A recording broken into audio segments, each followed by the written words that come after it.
ఇక ఎస్ఎల్బీసీ టన్నల్లో 22వ రోజు rescue operation కొనసాగుతుంది. ఎన్ఆర్జీఐ కేడవర్ డాగ్స్ గుర్తించిన ఫలితం దక్కలేదు. ఇక D2 పాయింట్లో మృతదేహాల జాడ కనిపించకపోవడంతో తవ్వకాలను నిలిపివేశారు.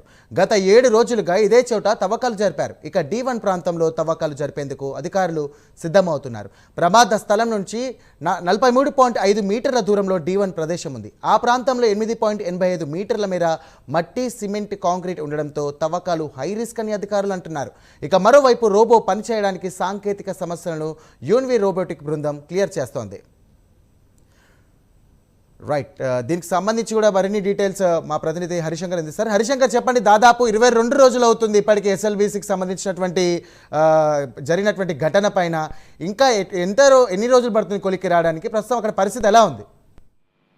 సాయిరాం, దోమలపేట వద్ద ఉన్నటువంటి ఎస్ఎల్బీసీ ప్రమాద ఘటనలో చిక్కున్నటువంటి మిగతా 7 మంది కోసం గాలింపు చర్యలు అయితే కొనసాగుతున్నాయి. అయితే 22వ రోజుకు ఈ యొక్క రిస్క్ ఆపరేషన్ జరుగుతున్న నేపథ్యంలో ఇటు అధికారులతో పాటు అదేవిధంగా కుటుంబ సభ్యుల తీవ్ర ఆందోళన వ్యక్తమవుతుంది. ఏదైతే కన్వేర్ డాగ్స్ తో పాటు అదేవిధంగా మిగతా రోబో టెక్నాలజీని ఉపయోగించినటువంటి అధికారులు పెద్ద ఎత్తున కూడా అంత తవ్వకాలకు నిర్వహించిన పరిస్థితి ఉంది. అయితే D2 పాయింట్ లో మృతదేహాల జాడ పదార్థం కనిపించలేదు. ఎందుకంటే ఇక్కడ కన్వేర్ డాగ్స్ తో పాటు అదేవిధంగా రోబోలు ఉపయోగించినటువంటి అధికారులు D2, D1 పాయింట్ గుర్తించడం జరిగింది. D2 పాయింట్ లో గత ఆదివారం ఏదైతే గురుప్రీత్ ఉన్నటువంటి ఇంజనీర్ మృతదేహం లభించడంతో అక్కడ అన్ని మృతదేహాలు ఉండే అవకాశాలు ఉన్నాయని చెప్పి అధికారులు అంచనా వేయడం జరిగింది. అయితే అక్కడ తవ్వకాలు జరిపిన నేపథ్యంలో ఎటువంటి జాడ కనిపించడంతో అధికారులు తీవ్ర నిరాశకు గురైన పరిస్థితి. అదేవిధంగా D2 పాయింట్ లో ఎటువంటి మృతదేహాలు కనిపించకపోవడంతో కూడా వైపు ఆందోళన వ్యక్తమవుతున్న పరిస్థితి ఉంది.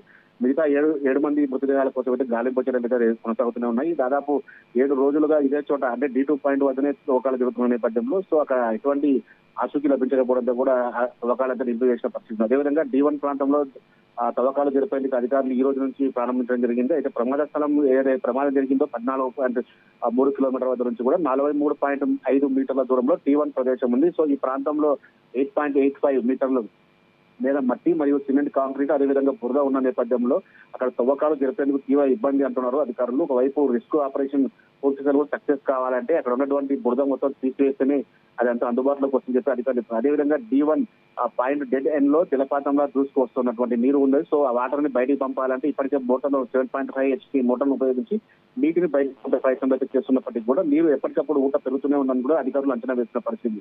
మరోవైపు రోబో పనిచేయడానికి సాంకేతిక సమస్యలు క్లియర్ చేస్తున్నటువంటి రోబోటిక్ బృందం అనేది కూడా ఈ రోజు నుంచి ట్రూఫెడ్జ్ గా అక్కడ వర్క్ చేయడానికి కూడా సిద్ధమవుతున్న పరిస్థితి. మొత్తంగా 22వ రోజు ఈ రోజు రిస్క్ ఆపరేషన్ కొనసాగుతున్న నేపథ్యంలో ఈ రిస్క్ ఆపరేషన్ లో NGRA మరియు కేడవర్ డాగ్స్ వచ్చిన ఫలితాలన్నీ కూడా శూన్యమని కూడా చెప్పవచ్చు. మొత్తంగా అధికారులు ఒకవైపు NDRF తో పాటు SDRF అదేవిధంగా సింగరేణి కార్మికులంతా కూడా ఈ రిస్క్ ఆపరేషన్ లో పాల్గొంటున్నప్పుడు కూడా మిగతా 7 మంది డెడ్ బాడీలు ఆచూకీ లభించకపోవడంతో ఒకవైపు ఆందోళన వ్యక్తమవుతుంది. ఇప్పటికే మంత్రులు ఉత్తమ్ కుమార్ రెడ్డితో పాటు జూపల్లి కృష్ణారావు అదేవిధంగా బట్టి విక్రమార్క ఎప్పటికప్పుడు అధికారులతో కూడా సమీక్ష సమావేశం నిర్వహిస్తున్నారు. జిల్లా కలెక్టర్ బదావా సంతోష్ తో పాటు ఎస్కే గైక్వాడ్ రాథోడ్ కూడా ఇక్కడ ఉండి ఎప్పటికప్పుడు అధికారులను అప్రమత్తం చేసిన పరిస్థితి ఉంది. ఖచ్చితంగా డెడ్ బాడీలను కాపాడే ప్రయత్నం అయితే చేయాల్సిన అవసరం అయితే ఉంది. త్వరతగతిన ఈ యొక్క రిస్క్ ఆపరేషన్ పూర్తి చేసి అక్కడ ఉన్నటువంటి కుటుంబ సభ్యులుగా డెడ్ బాడీలు అప్పగించాల్సిన అవసరం అయితే ఉందని చెప్పి అధికారులకు ఎప్పటికప్పుడు దిశానిర్దేశం చేస్తున్నటువంటి పరిస్థితి ఉంది. Sairam. Right, thank you Harishankar.